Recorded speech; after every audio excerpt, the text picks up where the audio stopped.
অনেকেই বলেন নাটকের যে মান সেটি ডে বাই ডে কমছে বিকজ অফ ভিউ।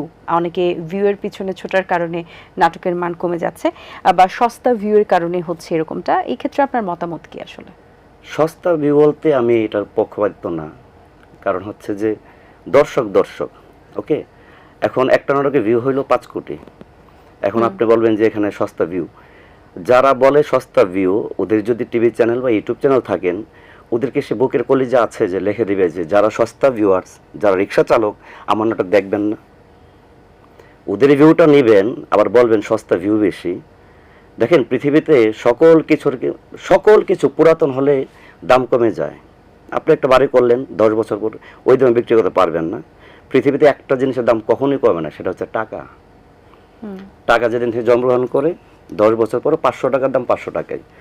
আর ভিউর কথা বলতেছেন, টাকার মান কমে অনেক সময়, ভ্যালুটা সেটা কমে যায়। মুদ্রাস্ফীতি। বা 500 টাকা তো কখনো 490 টাকা বিক্রি হয় না।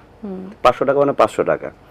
আর সস্তা ভিউর ক্ষেত্রে আমি যেটা বলবো যে যদি 5 কোটি ভিউ একটা নাটক দেখে দর্শক, তো ওই 5 কোটি লোক তো ভোট দিয়ে একজনকে প্রধানমন্ত্রী করতে পারেন। তো সেই প্রধানমন্ত্রী কি বলবেন যে সস্তা লোক আমাকে ভোট দিলেন? তো আমি হচ্ছে যে মেজরিটির পক্ষে। আচ্ছা, যেখানে সবাই এটাই উইং, এটা আমার কাছে মনে হয় আর কি। আচ্ছা, আপনি ভিউয়ের পক্ষে না বিপক্ষে?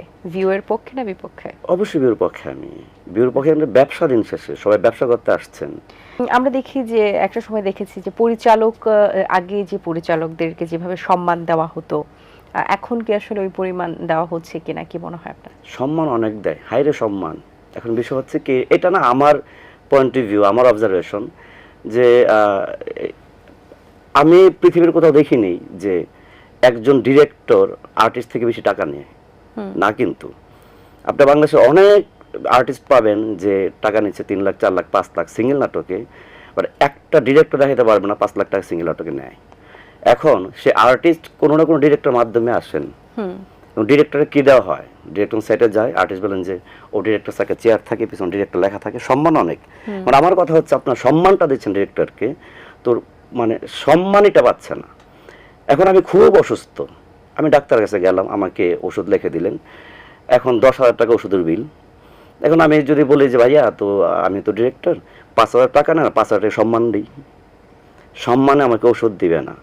তো দ্যাটস ওয়াই সম্মান থেকে সম্মানিত ফ্যাক্ট দুইটাই যেন পাশাপাশি থাকে। আমাদের ডিরেক্টর ভালো নাই, কোনো ডিরেক্টর ভালো নাই আর্থিক দিক দিয়ে। ওই অর্থে বলতেছি যে ধরেন যে বাংলাদেশের একজন ডিরেক্টর বলতে পারবেন যে ওডি গাড়ি চালায়, মার্সিডিজ গাড়ি চালায়, বাট আর্টিস্টরা চালায়। তো ওই জায়গা থেকে হচ্ছে যারা মেকার তৈরি করেন, ওরা যেন সিএনজি দিয়ে বাসে চড়ে সম্মানটা দিচ্ছেন, আর টাকাটা সব আর্টিস্টরা পাবে। তারা পাক, তাতে আমার কোনো আপত্তি নাই, সেটা সমান সমান পাক না, সবাই ভালো থাকুক। সম্মান এবং সম্মানী দুটাই যেন ইকুয়ালি সমান হয়, এটা আমার কষ্ট একটা। এটা কেন এমন কেন? এই ক্ষেত্রে আসলে পরিবর্তনের ক্ষেত্রে কি করা যেতে পারে বলে আপনি মনে করেন? এটা সবার একসাথে আগে আসতে হবে। ধরেন যে আপনার সিন্ডিকেট বলে না মিডিয়াতে, সিন্ডিকেট খুব একটা ব্যাড প্র্যাকটিস চলছে মিডিয়াতে। আমি স্ট্রেট বলি কথাটা, সেটা হচ্ছে এরকম যে এখন অনেক চ্যানেলে ধরেন যে একজন সুপারস্টার নাটক লাগবে 2টা, ওকে, তো চ্যানেল বলতেছে তার নাটক লাগবেই, তার নাটক লাগবে, সে যেন তার নাটক লাগবে। মানে কিছু কিছু আর্টিস্ট, সবাই না, ওরা করে কি প্যাকেজ দেন যে আমার নাটক লাগবে, ওকে ফাইন, তাহলে আমাকে দেন দায়িত্ব। তখন সে আর্টিস্ট দায়িত্ব নিয়ে উনি হচ্ছে ডিরেক্টর চুজ করেন। তাহলে ডিরেক্টরের কাজটা কি? আর্টিস্টের কাজ হচ্ছে অ্যাক্টিং করা। আমি কিছু কিছু আর্টিস্ট আবার বলি, আর্টিস্ট অ্যাক্টিং করবে, এখন আর্টিস্ট হচ্ছে কাজ নিচ্ছে ঠিকাদারের মতো চুক্তিতে। এখন ডিরেক্টর যখন বলবে আচ্ছা ভাইয়া বাজেট কত, বলে যে আপনার তো বাজেট যেমন দরকার নেই, আপনাকে আমি আনছি, আপনি পারিশ্রমিক নিয়ে কাজ করে চলে যাবেন। আর ডিরেক্টর যখন বাজেটটা জানে, সে যখন কাজটা পায়, সে বাজেট অনুযায়ী সে মন মতো কাজটা করতে পারে। আর যখন একজন আর্টিস্ট কাজটা আনে, সে যেহেতু বাজেট জানে না, তাকে একটা তার পারিশ্রমিক দেওয়া হয়, তখন হচ্ছে কাজটা চিপ হয়ে যায়। নাম্বার 2 হচ্ছে আবার হচ্ছে ধরেন যে আমি এজ এ ডিরেক্টর, আমাকে বললো একজন আর্টিস্ট যে ভাই আমি 4টা নাটক আনছি প্যাকেজে, 20 লাখ প্যাকেজের নাটক নিয়ে আসছি আমি, তো আপনি 4টা নাটক বানাই দিবেন। এটা কিন্তু আমি আনি নাই, উনি আনছেন। বেসিক্যালি হচ্ছে কাজগুলো পায় ডিরেক্টর। পৃথিবীর কোথাও পাবেন না যে আর্টিস্ট চুক্তি করে কাজ নিয়ে যাচ্ছে, এটা আর্টিস্টের কাজ না। এখন সেই আর্টিস্ট যখন আমাকে নিয়ে যাবে, তো আমি না সেই কাজটা মন থেকে করব না, বা আমার মন থেকে এটা আসবে না। কেন আসবে না?